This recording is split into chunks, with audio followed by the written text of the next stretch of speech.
siya. Ay, dapat may bibili. Sino? Ito, bata pa. Bata pa? Bata ang type nito. O, tapos, ano dapat mong advice sa kanya?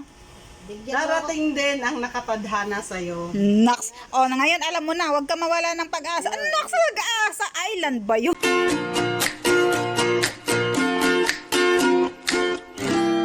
Good morning mga beb. Welcome to my channel. Dito na naman yung babaeng laging nagbabago. So ngayon, samahan niyo po ako na pumunta ng Bangbang, Manila kasi may utos sa akin yung boss ko doon. So, yung video natin for today is ipapakita ko sa inyo kung ano yung mga usually na ginagawa ko sa trabaho. And para din ma-explore kayo kung ano yung mga napupuntahan ko kumbaga. So, kita-kita ulit tayo mamaya. And good morning! Okay mga beb, nandito na tayo sa Bangbang. Medyo may bayad lang yung parking. May bayad yung parking. So 50 pesos yung babayaran mo. So let's go. Dito sa Bangbang.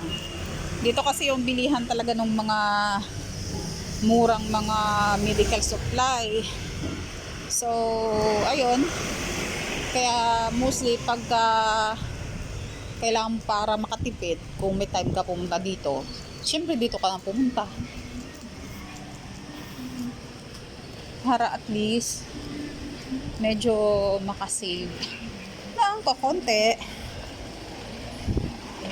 Morning po ate, mayroon kayong urine bag? Magkano isa? 18 pesos. May pwede bang swipe debit card? Saan malapit bangko dito? Siguro pag 50 pieces, magkano? Abutin.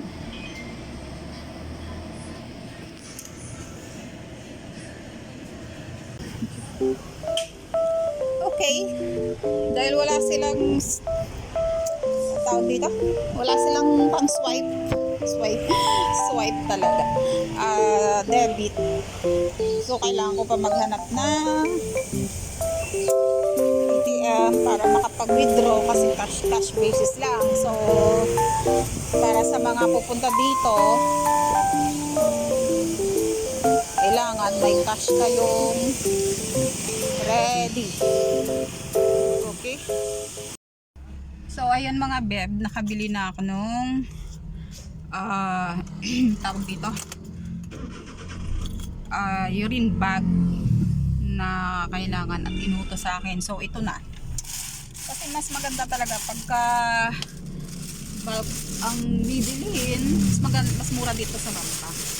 So ito na ang aking binili pinabili ng aking boss. So yung binili ko nasa 100 pieces din.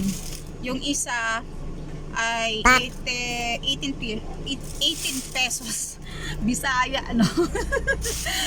minsan hindi nawawala pagiging Ilongga So ayun. Yung accent ba? Yung accent ng mga pagiging Ilongga ko nandyan pa rin.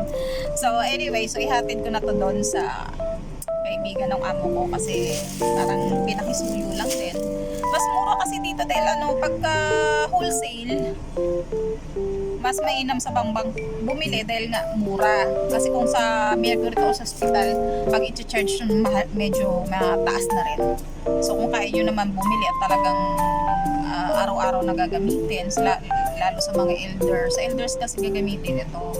So mas mainam talaga na bumili ng bag. So yun lang, hatid ko muna and then kita tayo ulit mamaya mga beb. Bye! Mga beb, kailangan lang talaga dito is mag-ingat-ingat ka kasi hindi siya ganun ka luwag.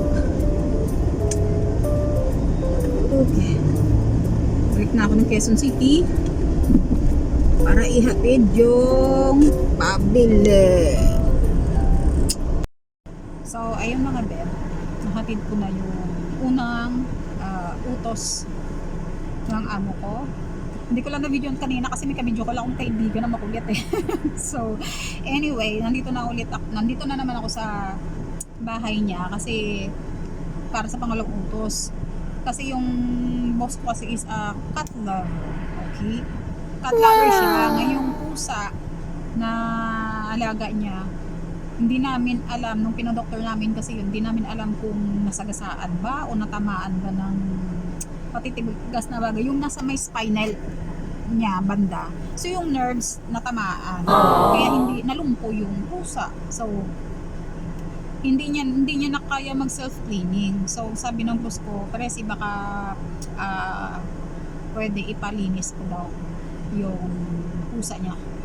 Kasi actually yung pusa naman ng mga boss ko, wala namang breed, mga aspin lang siya. Yung mga umuwi lang sa bahay niya yung mga alaga niya. Kasi based on my research, yung mga pusa daw pag kusang umuwi sa bahay mo o sa bahay nung tao na yan o sa isang bahay, yung nakatira daw dyan is may mga mabubuting pusa. Ganun daw yung ganun yung sabi nila. Pero based naman sa observation ko, totoo. Kasi kung hindi, kasi ang mga pusa, kasi yung mga ganyan may mga instinct yan Sila yung nakakaramdam, nakakita ng mga bagay at maramdaman natin na hindi natin nakikita, ganun. So, kaya nga siguro umuwi yung mga pusa sa bahay ng boss ko kasi honestly naman, mabait naman talaga yung amo. Okay. Tapos, paghapon, pag nagpapakain siya ng mga alaga niya, kasi usually nang kain ng pusa twice a day lang, tapos meron siyang lagayan doon ng pagkain. So pag nagutom, pitik-pitik lang yung pusa. So, ganun. Tapos pag nagpapakain siya sa hapon, alam nyo ba, mga beb, ang daming pusang lumalapit dun sa labas. So naglalagay siya ng mga pakain, mga cat food sa labas para makakain din ng mga stray cat. So ayun, samahan nyo ulit ako para sa aking pangalawang gagawin.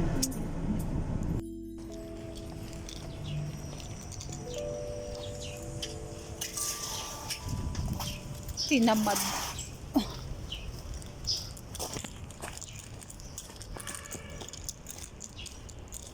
Alin? Magsa-sign in ka pa? Ayun, Nang alin? mag-sign in. Wala kasing account ng wala kasi siguro account doon sa YouTube. Wala. Oh, ay ganun talaga, magsa-sign in ka. Pero friend na tayo. So, maghilo ka muna Nakikita dito. ko naman lahat Ay po. Maghilo.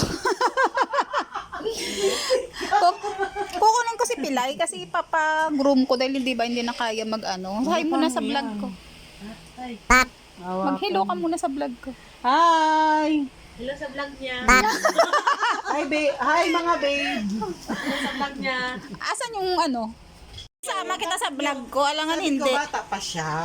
Kahit ako may bibili. Sino? Ito, bata pa. Bata pa? Bata ang type nito. O tapos, ano dapat mong i-advise sa kanya? Bigyan mo ako. Darating din ang nakapadhana sa'yo. Wow! O, ngayon alam mo na, huwag ka mawala ng pag-asa. Ano sa pag-asa? Island ba yun? Ang alam ko ng pag-asa, isla lang Isla lang. Ang, Beautiful eyes yun, guys. beautiful eyes daw muna sa vlog ko. Ay, Diyos ko po. Okay, magbayal ako inabot ng gutom. Dito na po ako kakain. Sa luto ni Dax.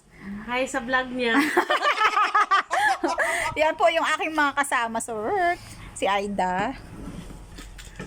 Si Dax. Hi. Yan. Siya po yung nagluto ng ng adobong Chicken feet. paa at saka ulo. So, let's eat. Oo naman. Kanin doy. Kain mga beb. Mababaliw ka lang naman yan pag if ever na ka ng pusa, makagatas hindi ka nagpa-injection ng anti-rabies. Dalawa lang yan, mabuang ka day or day, mamatay ba? Ulam ko is chicken feet. Yum yum yum. O diba, nakalibre ako ng lunch. Yan sinasabing diskarte over diskarte konti. Baka tayo, buraot tayo ng konti.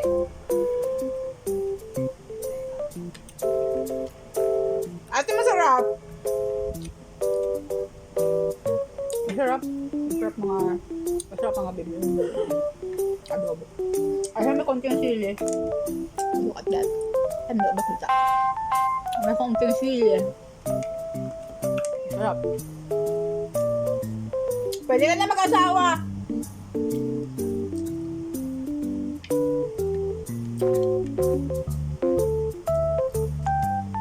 So after nung lunch ko, minsan na ako ng bet para ipag-alaga.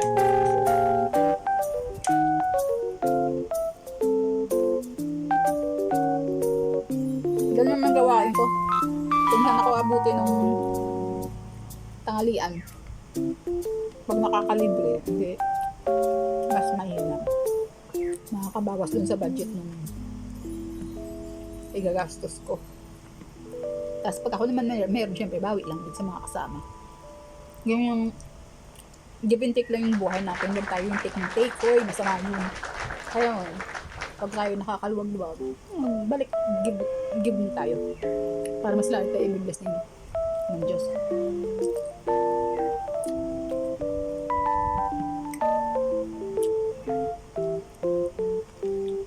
So, tapusin ko lang ang kinakain ko. Para, ano na, konting pahinga, lakad na naman para matapos. Ganun lang.